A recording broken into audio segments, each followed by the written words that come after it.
ரொம்ப நாள் ஆசை சேலை கட்டி வெள்ளி செவ்வாயில் விளக்கேற்றி சாமி கும்பிடணும்னு சொல்லிட்டு நம்ம குழந்தைங்கள் வச்சிருக்கிறனால வந்து பார்த்திங்கன்னா கம்ஃபர்டபுளாக எந்த ட்ரெஸ் இருக்கோ அதை போட்டுட்டு நம்ம வாட்டுக்கு வந்து விளக்கேற்றி சாமி கும்பிட்டுருவோம். ஆனால் ரொம்ப நாள் ஆசை இந்த மாதிரி சாரி கட்டி சாமி கும்பிடணும் ரொம்ப நல்லா இருக்குமே அப்படின்னு சொல்லிட்டு அதனால தான் இன்றைக்கி தான் வந்து முயற்சி பண்ணேன். கொஞ்சம் டஃப்பாக தான் இருந்தது. இருந்தாலுமே வீட்டு வேலைகள் எல்லாமே பாத்திரம் விளக்குறது, பெட்ஷீட் சேஞ்ச் பண்ணுறது, துணி துவைக்கிறது, துணி காய போடுறது, மாடியிலேருந்து அத்தனை தடவை ஏறி இறங்கினேன். அப்படியுமே நான் வந்து இன்றைக்கி வந்து சாரியில் தான் வந்து மெயின்டைன் பண்ணேன். இதை வந்து ஒரு லாங் வீடியோவை எடுத்து ஆல்ரெடி போஸ்ட் பண்ணியாச்சு. அதோட லிங்க் வந்து பார்த்தீங்கன்னா மேலே கொடுக்குறேன், செக் அவுட் பண்ணி பாருங்க. இதுவே இன்ஸ்டாகிராமில் பார்க்குறீங்க அப்படின்னா பயோல லிங்க் இருக்கும், அதுக்கப்புறம் ஸ்டோரிலேயும் லிங்க் இருக்கும், செக் அவுட் பண்ணி பாருங்க. கண்டிப்பாக உங்களுக்கு பிடிக்கும்.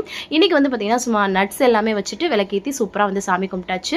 அதுக்கப்புறம் மிஷினில் துணி போட்டிருந்தேன் இல்லையா, அதெல்லாமே எடுத்து காய போட்டுட்டு குழந்தைங்களுக்கு சாப்பிட விட்டுறது. அதுக்கப்புறம் பார்த்தீங்கன்னா வெயிட் லாஸ்க்காக ஒரு பார்த்தீங்கன்னா ஃபைபர் ப்ரோட்டீன் நிறைந்த ஒரு சாப்பாடு இது வந்து எப்படி பண்ணணும் இதெல்லாமே கூட ஷேர் பண்ணியிருக்கேன், எப்படி சாப்பிடணும்னு சொல்லிட்டு செக் அவுட் பண்ணி பார்த்து நம்ம சேனலை சப்ஸ்கிரைப் பண்ணி சப்போர்ட் பண்ணுங்க. தேங்க்ஸ் ஃபார் வாட்சிங் ஃப்ரெண்ட்ஸ். பாய்.